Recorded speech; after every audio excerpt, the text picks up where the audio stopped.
Hey y'all, this is Kirsten. Welcome back to Poplar Spring Farm. I haven't done a gardening video in a while, but we're back in here now. It's end of April and we actually just got the corn planted.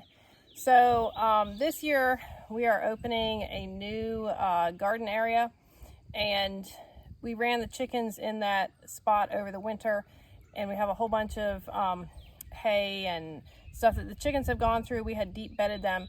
And because it's a new garden area though, and it used to be woods and then it was goat field, and then we ran the chickens in there, it's a little rough.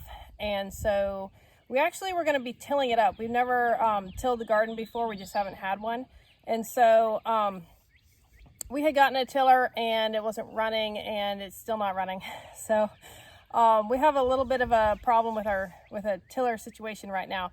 And all that to say that with our regular garden area, this behind me where we have run the chickens until recently, putting them in the new garden area, but before that we ran the chickens in this area every winter.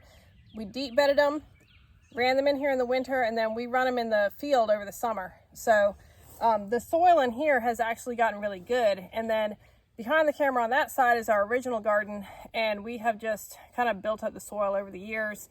And it's deep with good soil, both in here and over there. But because we didn't get it all mulched for the winter, which I like to just put down grass clippings and chopped up leaves and mulch it in the fall to keep the weeds from growing in the winter. And we did that to some extent, but we just didn't have the number of clippings, the amount of clippings that we needed, and chopped up leaves. So a whole bunch of the garden did not get mulched in the fall, which I thought, you know, no big deal, because we're going to have a tiller. We'll just till the whole thing up. But like I said, we don't have a working tiller right now. So over here in this section here is where we're growing our corn.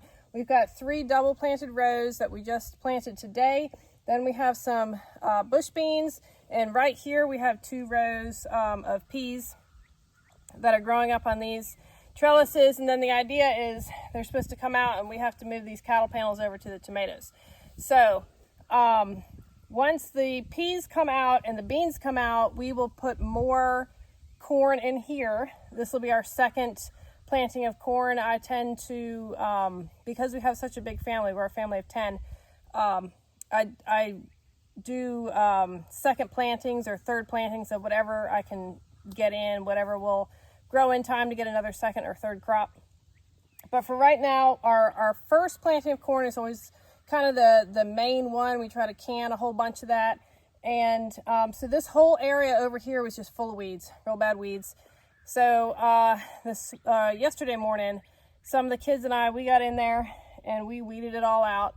And it wasn't too bad, you know, especially when you get a bunch of help with the kids and all. So and it, you know, we enjoy working together, and you know, we talk and I tell stories, so you know, it's fun.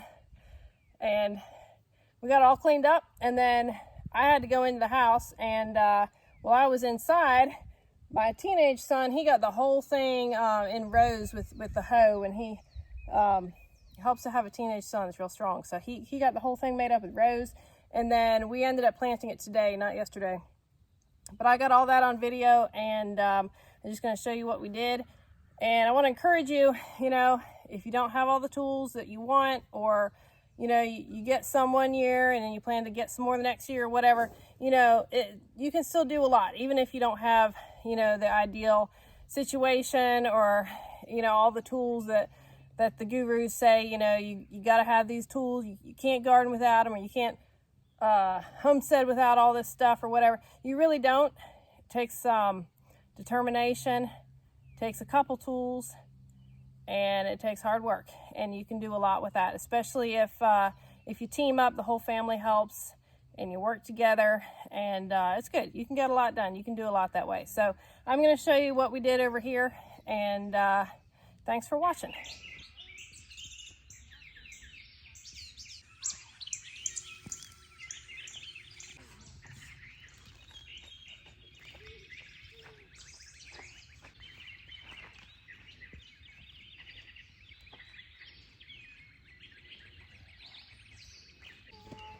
Here's our rows of peas that we planted in February, and we've had a real tough time with the rabbits coming in here and eating them.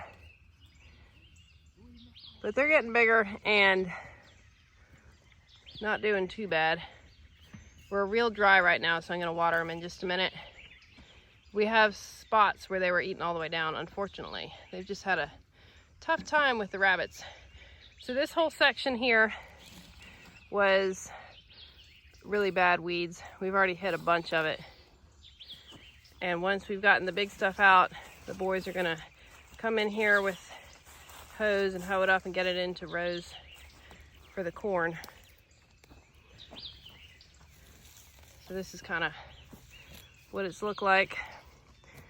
Last week, I weeded all around the edge where we have the chicken wire, because if we were able to till, we'd till up to the edge, but not quite get the edge. So I cleaned up the edge last week. And now, not having a working tiller yet, we're just gonna have to do this by hand, which is what we've always done in the past. We were hoping this year that we wouldn't have to for the corn. Hopefully we will get a tiller and be able to use it where we're gonna put the tomatoes. But just wanted to show y'all, this is what it's looking like before we hit it.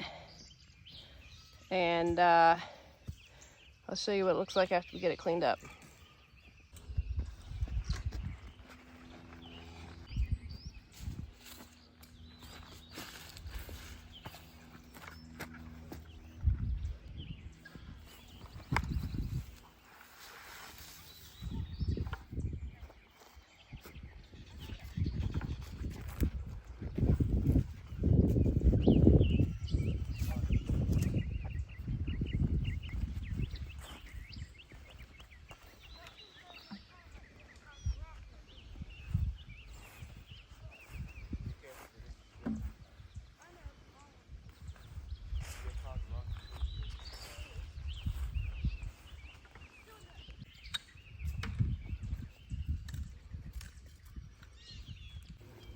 This is some winter lettuce that we had planted that Clara is harvesting here because we wanted to make this row plantable for beans. And over here on the edge by the chicken wire, Jim is transplanting a whole bunch of sunflowers that had just come up. We like to grow the sunflowers by the edge, so he's moving them all over there so that they're out of the way for getting the corn rows in. And he ended up having some mulch, some old mulch that we had pulled off, and he's mulching around all the sunflowers there. This is evening now. Middle of the day, I completely missed being in the garden. I had just come into the house and there was so much to do, I didn't get back out. But Leroy had gone ahead and made the corn rows up, and then I came out in the garden at the end of the day and worked some, and Jim did some mulch. Well, it's the end of the day now, and we got the corn area ready, but we are actually not going to plant tonight because yesterday was Easter. I'm filming this on Monday, and some of the kids are sort of worn out from our big day yesterday, so that's all right. We're going to plant tomorrow. The rain is not supposed to come until tomorrow night, so as long as we get it planted tomorrow. Now, we did plant beans in this row, and the idea is that we have 2 rows of peas here, and our peppers are going to go along the chicken wire fence along that side right there. So the peppers are going to go. We've got peas planted on either side of the cattle panels, and then we have a row of bush beans planted there, and when all that comes out, we'll plant corn in there as a second planting of corn. But in these rows, can be a little hard to see with the camera how high they are or whatever, but we have 3 nice wide rows here. And I always double plant my rows. So for every dirt row, there will be 2 rows of corn.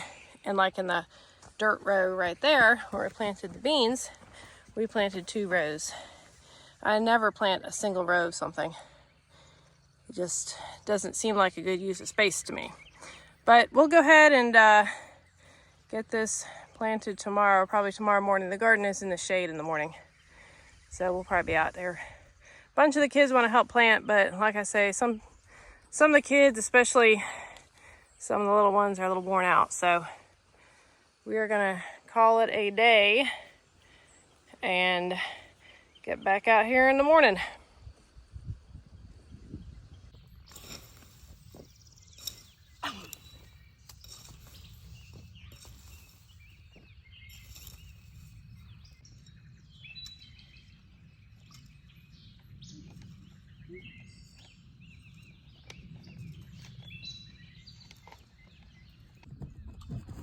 All right, this is our corn seed. We got 1/2 pound. You can see corn seed is really expensive. I got my daughter to pick this up yesterday. She works at the local farm store here, so I just had her weigh it out and bring it on home. This is peaches and cream. So this kind of seed is actually a little bit more expensive than something like Silver Queen. But this is what I like. It's a bicolored corn, which means it's yellow and white, and it has nice big ears. It's real sweet. So this is what we grow every year. And normally people plant their seeds about 4 inches apart, and then they take out every other plant if it comes up like that, to where they're about 8 inches apart. And I just don't want to waste my seed like that, so we usually just plant about 8 inches apart. And here's my workforce, or at least part of my workforce. They like planting corn. And corn has to be planted when the night temperatures are 50 degrees or higher, which we are at now. Even if it gets cooler after it sprouts, that's fine. But for it to germinate well, it needs to be 50 degrees or higher at night. And of course, you know, it might get hot during the day. It's fine. That's ideal. Your corn will not germinate well, and it'll be kind of yellowish if it's too cool out. So we're at the end of April here, and supposed to get a little rain today, possibly. I don't know if we will or not, but we're gonna go ahead and get these rows planted. Okay, there's your first seed. So now you put your stick, put a seed on the other side, move your stick, there you go. All right. Good job.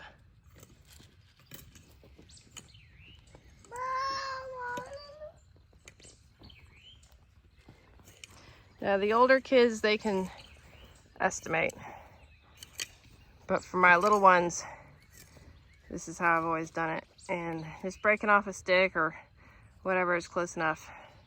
Good job, Caroline. Each kid likes to have their own corn row, so we're gonna have 6 rows in here, which isn't quite enough rows. Well, 3 double planted. I guess each kid's gonna have a double planted row.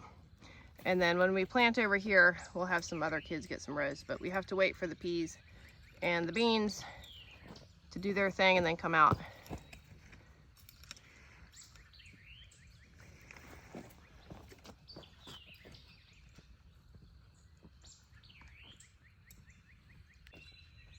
All right, there's our seeds in there.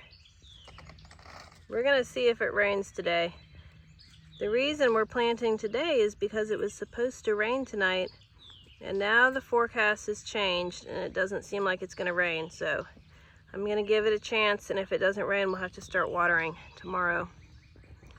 Once you start watering seeds that you planted, you have to keep the soil damp, because if they start to germinate and dry out, that's it, it's dead, it won't come up. So watering the corn is a chore because there's so much of it. But to get a good germination, it's worth it to do whatever we have to do. We eat a lot of corn and we can a lot of corn. So we want this corn to come up good.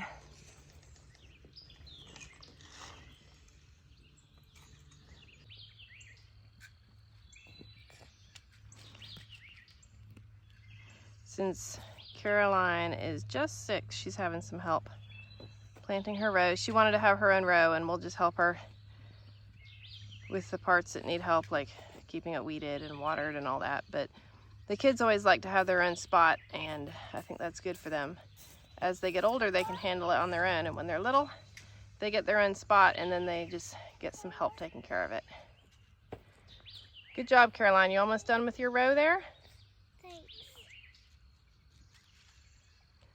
Jim, he's been doing his own for several years. He's 10. He can handle quite a bit in the garden.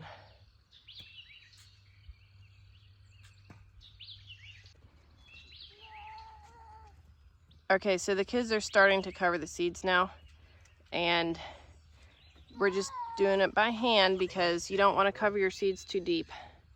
So the bigger the seed, you can see, you know, corn seeds, they're pretty small, they're about like that. So the bigger the seed, the deeper you can bury it. Really tiny seeds like carrots and lettuce and stuff like that, you don't really want to bury much at all. These, we just take our hand and we just, you know, brush over it just a little bit, and this will remain a trough to hold the water. And then as the corn grows, I'll show you, I'll do more videos, but as the corn grows, we actually will hill it with some of the dirt. Okay, so if you can see, we still have some shallow troughs here.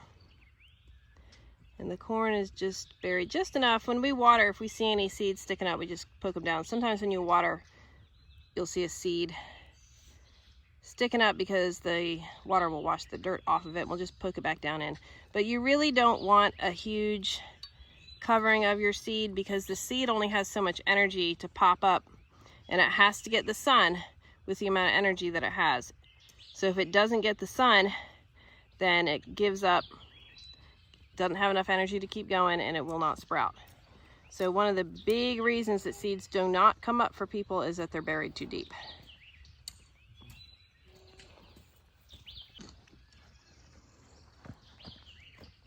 All right, the big work was yesterday, getting all the weeds out, making the rows. Doesn't take that long to actually plant.